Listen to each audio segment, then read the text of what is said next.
1861, la victoria de los liberales resulta para el presidente Juárez una buena noticia, entre otras malas. Los conservadores, activos todavía en forma de guerrillas, matan a algunos de sus más cercanos colaboradores. El país se encuentra devastado por la guerra y el gobierno en bancarrota decreta la suspensión de pagos de su deuda extranjera. Con esta suspensión de pagos se ven afectados los intereses de Inglaterra, Francia y España, que firman la Convención de Londres en octubre de ese mismo año y deciden intervenir militarmente en México para forzar de alguna manera a la República Mexicana a que cumpla sus compromisos internacionales.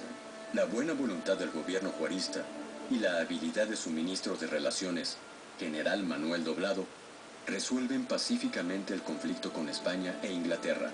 Francia, sin embargo, se niega a cualquier acuerdo y muestra entonces su verdadero propósito, la intervención militar en México con la intención de imponerle un monarca extranjero. Declarada la guerra, tropas francesas al mando del general Lorenzé se disponen a enfrentar a los mexicanos en las inmediaciones de la ciudad de Puebla.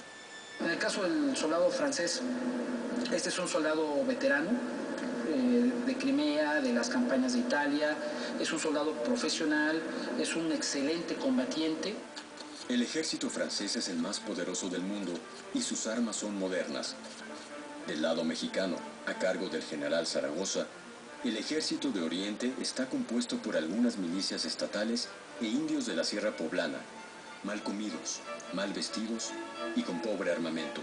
Pero Zaragoza es un hombre del norte, formado en la lucha contra los apaches y en las guerras de reforma, y conoce mejor que nadie a su ejército. Sabe las capacidades, puede ponderar como nadie la capacidad del soldado mexicano, sabe sus limitaciones y tiene un factor fundamental también que lo va a auxiliar muchísimo. Él conoce la región de Puebla, él fue comandante de la región de Puebla y puede conocer muy bien el terreno en el que va a operar el ejército de Oriente. Al caer la tarde del 5 de mayo de 1862, contra todos los pronósticos, el ejército francés se retira derrotado hacia la hacienda de Los Álamos. Sus bajas ascienden a 482 contra 270 del ejército de Oriente. La noticia estremece a Francia y llena de entusiasmo a los mexicanos. Las armas nacionales se han cubierto de gloria, escribe Zaragoza al presidente Juárez. Puedo afirmar con orgullo que ni un solo momento volvió la espalda al enemigo el ejército mexicano durante la larga lucha que sostuvo. Fue un rayo que va a cruzar todo el mundo entero, tanto en Europa como en México. Los mexicanos que tienen duda de su sentido de pertenencia a la nación, los mexicanos que no tienen conciencia de su ser como mexicanos, cuando conocen el resultado de la batalla, se van a sentir orgullosos y van a decir, yo soy mexicano y voy a contribuir con mi granito de arena, que es mi vida misma, a la defensa de la patria. De alguna manera es la batalla más importante de la historia de México.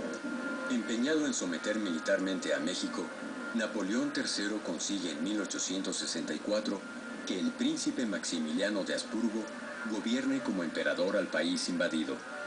Su mandato, sin embargo, está destinado al fracaso.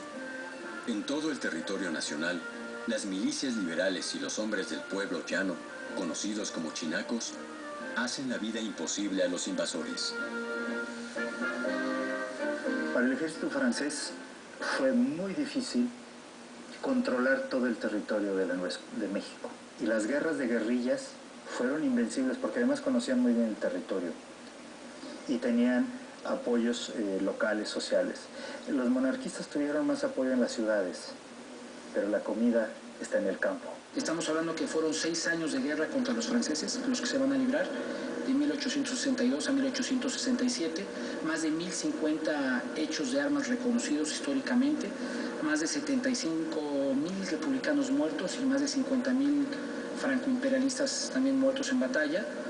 Y no solamente eso, la batalla va a ser un parteaguas dentro de nuestra historia, porque el nacionalismo mexicano se va a consolidar. El 19 de junio de 1867, Maximiliano de Habsburgo es fusilado en el Cerro de las Campanas. El gobierno del presidente Juárez, triunfante de nuevo, va a contar con un ejército experimentado al mando de jefes ambiciosos a los que es necesario contener. Estamos hablando de que se va a reducir al ejército a no más de 20,000 hombres, para 1867 a 1876. Y sus cuadros de mando van a ser de alguna manera un poco más controlados. Tras la muerte de Juárez, sin embargo, el control de los militares resulta cada vez más complicado. Contrarios a la reelección del presidente Lerdo de Tejada en 1876, muchos de aquellos que han triunfado contra la intervención francesa se levantan en contra del gobierno. Los encabeza un general oaxaqueño de 45 años, llamado a cambiar drásticamente la historia del país. Su nombre, Porfirio Díaz. Porfirio Díaz llega a la presidencia de la República en 1876 con un ejército victorioso como resultado de la rebelión del Plan de Tustepec, y de alguna manera ese ejército llega con todo el prestigio de haber sido el ejército vencedor de la intervención francesa.